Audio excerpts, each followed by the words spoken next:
Welcome to Aadya TV. ఇప్పుడు మనము ఇక్కడ విద్యార్థి విభాగం వాళ్ళ మీటింగ్ దగ్గర ఉన్నాము. ఇక్కడ విఎన్ఆర్ గార్డెన్లో భారీ ఎత్తున ఇక్కడ బీఆర్ఎస్ విద్యార్థి విభాగం వాళ్ళు ఇక్కడ మీటింగ్ పెట్టిన విషయం అందరికీ తెలిసిన విషయమే. ఇప్పుడు మనతో పాటు సంబంధించి ఆందోళన కాన్స్టిట్యున్సీకి సంబంధించిన నాయకులు ఉన్నారు, యువ నాయకులు అంతా విద్యార్థి విభాగానికి సంబంధించిన వాళ్ళని అడిగి తెలుసుకునే ప్రయత్నం చేద్దాం.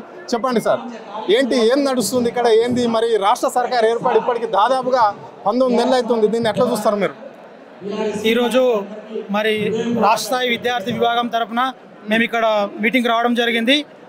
గత ప్రభుత్వాన్ని చూసుకుంటే మరి కేసీఆర్ గారు ఉన్నప్పుడు ఎలా అభివృద్ధి ఉండేనో మరి ఈ కాంగ్రెస్ వచ్చిన తర్వాత ఈ రేవంత్ రెడ్డి మొట్టమొదటిగా మోసం చేసింది ఎవరికంటే నిరుద్యోగులకు మాత్రమే. నిరుద్యోగులకు ఆశలు చెప్పి అదిస్తా ఇదిస్తా అని చెప్పి కేసీఆర్ గారు చేసినటువంటి ఉద్యోగాలను భర్తీ చేసిన కేసీఆర్ గారు భర్తీ చేస్తే వాటికి ఎగ్జామ్ పెట్టినప్పుడు అన్ని రాసిన తర్వాత కేసీఆర్ తర్వాత ఇప్పుడు వీడు పేపర్లు ఇచ్చుకుంటూ రేవంత్ రెడ్డి మేము ఇచ్చిన 60,000 ఉద్యోగాలు అంటున్నావు. 60,000 ఉద్యోగాలు చూపిస్తావా? ఎక్కడ నువ్వు ఏడిచ్చినావు? ఇక్కడ నిరుద్యోగులు మాత్రం ఉద్యోగాలు అవసరం లేదు అని చెప్పేసి ఇక్కడ ధర్మలు చేస్తున్నారని చెప్పేసి ముఖ్యమంత్రి చెప్తున్నాడు. దీన్ని ఎట్లా చూస్తారు? ఎంత జూటా ముఖ్యమంత్రి, నీవు అబద్ధాల కోరు ముఖ్యమంత్రివి. నీకు దమ్ము ధైర్యం ఉంటే విద్యార్థులతో మీటింగ్ కండక్ట్ చేయి, మేము నిరూపిస్తాం, మాదేందో మేము నిరూపిస్తాం. విద్యార్థులకు ఎలా మోసం చేసినావు నువ్వు, ఏ విధంగా మోసం చేస్తున్నావు, ఏ విధంగా ఉద్యోగాలు ఇస్తాను మోసం చేసినావు, నెలకు మాకు నిరుద్యోగ వృత్తి ఇస్తామని చెప్పినావు. ఎక్కడిచ్చినావు? మొట్టమొదటి మోసం చేసినావు ఎవరున్నారంటే నాయకుడు ఈ రేవంత్ రెడ్డి, ఈ దొంగ రేవంత్ రెడ్డి అని మాట్లాడు. చెప్పండి అన్న రాజేందర్ గారు, మీరు ఎట్లా చూస్తారు ఇక్కడ ముఖ్యమంత్రి వైఖరి? విద్యార్థి విభాగానికి సంబంధించిన విద్యార్థుల మీద మాత్రం కేసులు పెడుతున్నారు, దీన్ని ఎట్లా చూస్తారు మీరు? ఈ రోజు ప్రభుత్వం చేసేటటువంటి వ్యతిరేక కార్యక్రమాలకు బీఆర్ఎస్వి ముందుండి ప్రభుత్వం పైన పోరాటం చేస్తూ ఉంటే ఈ రోజు బీఆర్ఎస్వి నాయకుల పైన ఎక్కడికక్కడ అక్రమ కేసులు పెట్టి ఈ రోజు జైళ్ల పాలు చేస్తూ ఉన్నారు. ఈ రోజు గోదావరి బేసిన్ పైన ఆంధ్ర రాష్ట్రం చేపడుతున్న బనకచెర్ల ప్రాజెక్టును అడ్డుకోవాలనే ఉద్దేశంతో తెలంగాణ రైతాంగానికి అన్యాయం జరుగుతున్నదంట అని చెప్పేసి బీఆర్ఎస్వి నాయకులను చైతన్యపరచడం కోసం మా గౌరవ హరీష్ రావు గారి నేతృత్వంలో బనకచెర్లతో తెలంగాణ రాష్ట్రానికి జరిగేటువంటి అన్యాయం ఏందనేటువంటిది ఈ విద్యార్థి నాయకులకు సంపూర్ణంగా తెలియపరిచి ప్రజలలో దీన్ని తీసుకెళ్లాలి. చేతగాని కాంగ్రెస్ ప్రభుత్వం రేవంత్ రెడ్డి గారు ఈ రోజు చంద్రబాబుకు తొత్తుగా మారి బనకచెర్ల నిర్మాణానికి ఈ రోజు అనుకూలంగా ఉన్నారు. వారిని ఖచ్చితంగా అడ్డుకోవాలని చెప్పేసి అంటే ప్రజాక్షేత్రంలో ఈ ఉద్యమాన్ని తీసుకుపోవాలి. అది విద్యార్థి నాయకులతో సాధ్యమవుతుందంట అని చెప్పేసి ఈ రోజు శిక్షణ తరగతుల పేరిట మాకు చైతన్యపరచడం కోసం హరీష్ రావు గారు ఇక్కడికి విచ్చేస్తా ఉన్నారు. ఖచ్చితంగా రాబోయే రోజుల్లో హరీష్ రావు గారి నేతృత్వంలో బంకచెర్ల ప్రాజెక్టు ఏంట, కుట్ర ఏంటి, మరి ఏ ప్రజలకు ఈ బంకచెర్ల ప్రాజెక్టు వల్ల ప్రయోజనం ఉంటుంది?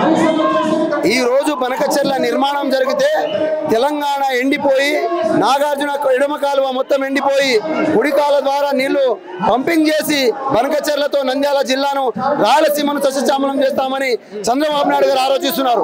కానీ రేవంత్ రెడ్డి మాకు కావాల్సిన మాట మాకు ఇచ్చేసి మీరు తీసుకెళ్ళిపోండి అంటున్నారు. అరే నాయన, బనకచెర్ల నిర్మాణం చేపడితే తెలంగాణ వాటాలో ఖచ్చితంగా అన్యాయం జరుగుతుంది. ఆ అన్యాయాన్ని నిలదొక్కాలంటే రాష్ట్ర ప్రభుత్వం వ్యతిరేకించాలి. మీతోని చేతనైతే లేదు కాబట్టి కేసీఆర్ గారి సూచనల మేరకు కేటీఆర్ హరీష్ రావు గారి నేతృత్వంలో బనకచెర్లను అడ్డుకోవడం కోసం యావత్ విద్యార్థి లోకం ప్రజాక్షేత్రంలో పోవాలని చెప్పేసి హరీష్ అన్న పిలుపును మేము సంపూర్ణంగా ముందుకు తీసుకెళ్లాలనుకుంటా ఉన్నాం. చెప్పండి, ఎట్లుండబోతోంది మరి? ఇప్పుడు స్థానిక సంస్థల ఎన్నికలు వస్తున్నాయని చెప్పేసి అంటున్నారు కదా, మళ్ళీ దీని విషయంలో మరి గ్రామ స్థాయిలలో ఏ విధంగా ఉండబోతోంది?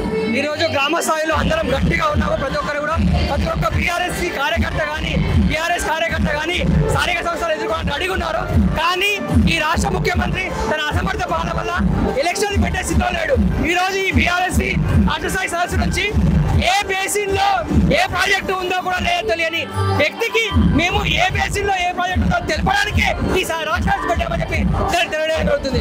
కాబట్టి ఖచ్చితంగా ఈరోజు బనకచెర్ల ప్రాజెక్టు అడ్డుకోవడానికి అందరం కూడా ఏకదాటిపై ఉండి మా బీఆర్ఎస్ కార్యకర్తలు ప్రతి ఒక్కరు ఒక సైనికుల్లా పనిచేసి ప్రతి ఒక్క ప్రజలను తెలంగాణ ప్రజలకు వివరిస్తామని చెప్తే ముఖ్యమంత్రి అంటున్నాడు ఈ రాష్ట్రంలో రుణమాఫీ చేసినాం, మేమే రైతు భరోసా డబ్బులు కూడా రైతులకు ఇచ్చినాం అంటే స్థానిక సంస్థలలో మేము అడగకుండా మా కోట్లు వేస్తారు అని చెప్పేసి కాంగ్రెస్ నాయకులు అంటున్నారు. ఈ వాక్యాలను మీరు ఎట్లా చూస్తారు? నేను ఒక తాజా మాజీ సర్పంచ్ని, బీఆర్ఎస్ కార్యకర్తగా తాజా మాజీ సర్పంచ్గా గెలిచాను.